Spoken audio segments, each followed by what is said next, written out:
Hi, my name is Real Sassy and this is my review for Trulon, the Shadow Engine for the Xbox One. This review is in partnership with BigBossBattle.com, who've kindly given me the review code from publisher Headup Games. Now, with all my reviews, this is 100% my own opinion and I'm not being paid for it. So, what is Trulon, the Shadow Engine? Well, it's a 16-bit adventure RPG set in a magical steampunk world. Developer Kyy Games have also thrown in a unique card combat system to help it stand out from the numerous RPGs on the market. Also, this is a spin-off from the Trulon novel Shadow Gears, so it should have a pretty decent story to it as well. The story begins with you taking control of monster huntress Gladia, who's been given the task of finding the source of a deadly and mysterious disease that's been infected the entire kingdom. The journey will see you pick up 3 more companions along the way, whilst going across the entire kingdom and battling many strange creatures that have been lying in wait. And this leads me on to the gameplay. Battles themselves are played out in a turn-based combat, but instead of standard movesets and abilities as you'd normally expect, each character has a set of tactic cards, as you see here. On the left are your ones that you actually own, and you can utilise and change and adjust to suit whichever you wish. On the right hand side were actually random generated ones which you can utilise at any point throughout the match. However, I will say that for those on the right hand side to change, you have to use them up. So you can't just say, oh, I'm going to use that one and not use it, because it won't work. You have to use defend and attack, you see here, get rid of them, and a whole new set of random ones. The ones on the left are the ones that you can collect as you go through the entire game. And you collect these cards by doing missions and actual battles.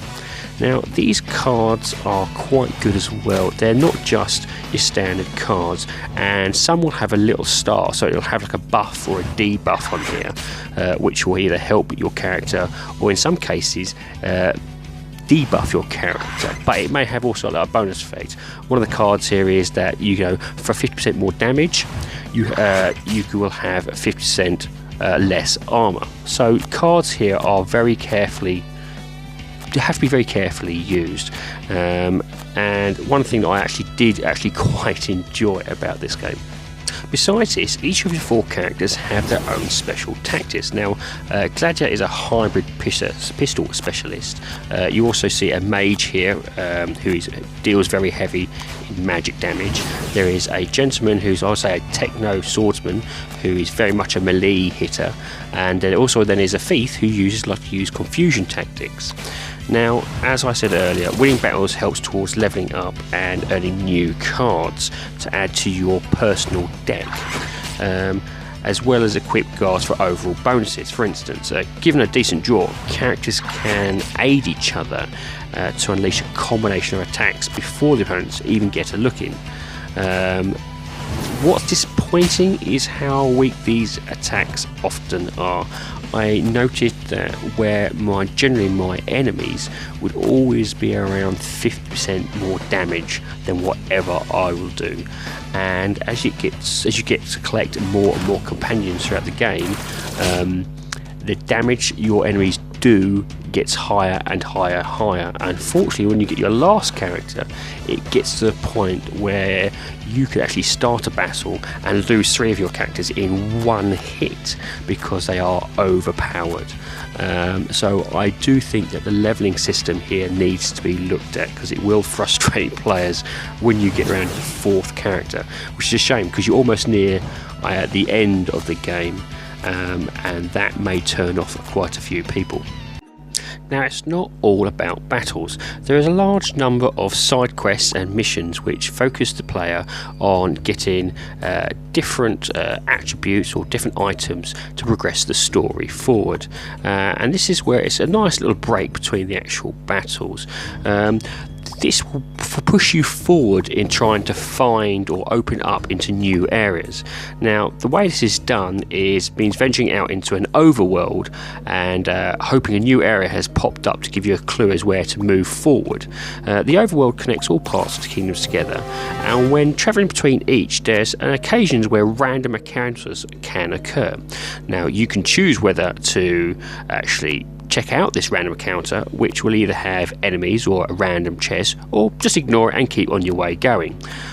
So that's kind of like a nice little break. There's also treasure maps, as you can see here.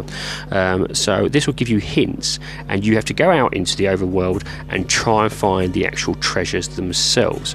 And this will give you normally quite a rare item, which you can then filter and put onto one of your 4 characters. Now, each of your 4 characters has 3 gear slots, so once you have found that item, you can then add it to your individual character, whoever you like. And what this does is basically it boasts your basic stats. So as you can see, I've got defense, magic and hit points where I've decided to change, and I've now moved it over to heal points, and this will basically upgrade your basic stats.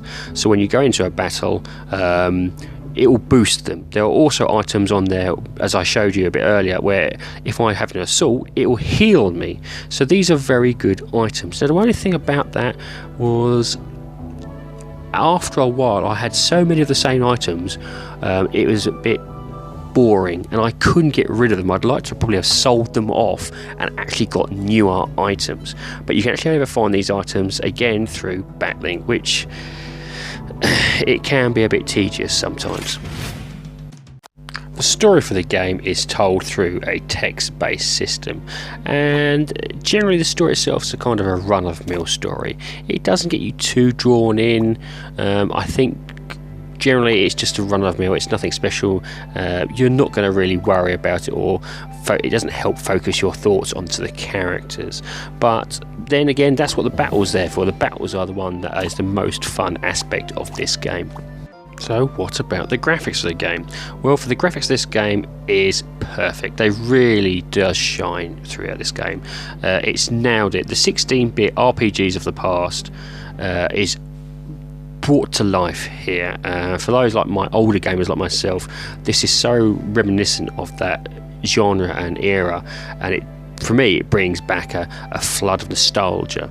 The graphics pop perfect. As you can see here, the overworld is so reminiscent of Final Fantasy.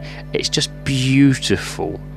Also, when you go into the different towns and different cities, the crisp, clear looks, the actual no pop-ins, the pop-outs and stuff like that. The visuals are perfectly drawn, the characterization, the movement, everything is being done with a loving effect. I also like the fact that not everything's bright and colourful, so you'll have a lovely bright colourful village, but then when you go into the main industrial area, it has a darker side to it, and then if you go into like a mine or a train, it's even darker again. It's perfectly well done here, and for me it brings back the 16-bit style, which I would like to see more and more of. So what about the sound of the game? Well, a bit like the graphics, they too have nailed it down to a perfect T. The music here and sound effects bring you deeper into the world that has been built for you to play through. Although, okay, there is no voice work for any of the characters, the change in tempos and the variety of music throughout each of the different areas helps aid you in your journey. You start off in a small village where you are a little local monster hunter, and then you basically move into the bigger, more towns and cities, and each of that gives you, each is different, and it also plays along with these side missions and side battles. The battles themselves have this really good oomph to it, really gets your blood pumping sort of thing. The magic, I know it sounds weird, when you use a magic, it perfectly works well to it sort of thing. The guns they use there, the bangs and pops, again, it has been done really, really well. Everything's crisp, everything's done well here, and if you had headphones, it's going to be a joy to your ears. If you don't have headphones, it still will be a joy to your ears, even over the TV. So what about a rating for the game? Well, I rate games in order of avoid, rent, great purchased, must own. My rating for this game, Trulon the Shadow Engine for the Xbox One, is rent, and this is for the following reasons. The graphics and sound for this game are perfect, and it represents the genre they look for perfectly. The game itself is fun, it really is enjoyable, and the card system works well. however, to a point.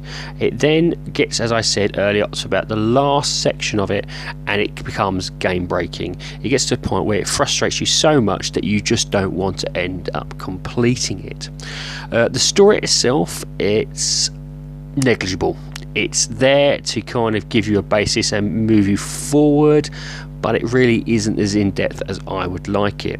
The game itself is also around £16 or $18 US, which I think is a little steep for around the 7 hours gameplay overall, and that is if you complete it. As I said, there is at the moment a very problematic issue with the card-based system. In fact, that when you get to a certain point, the enemies are so powerful that it just breaks the game. This was a game I really did enjoy, though. Up to that point, this would have been a great purchase rating for it, no matter what. However, with the certain things that it needs to done, I think it really needs a big patch for it to sort out quite a few items. But generally, the game's quite fun. But for the price and the hours and the storyline, I'm going to stick with Rent on this one. Hopefully you enjoyed this review. If not, please give me a comment, and I'll hear from you again next time.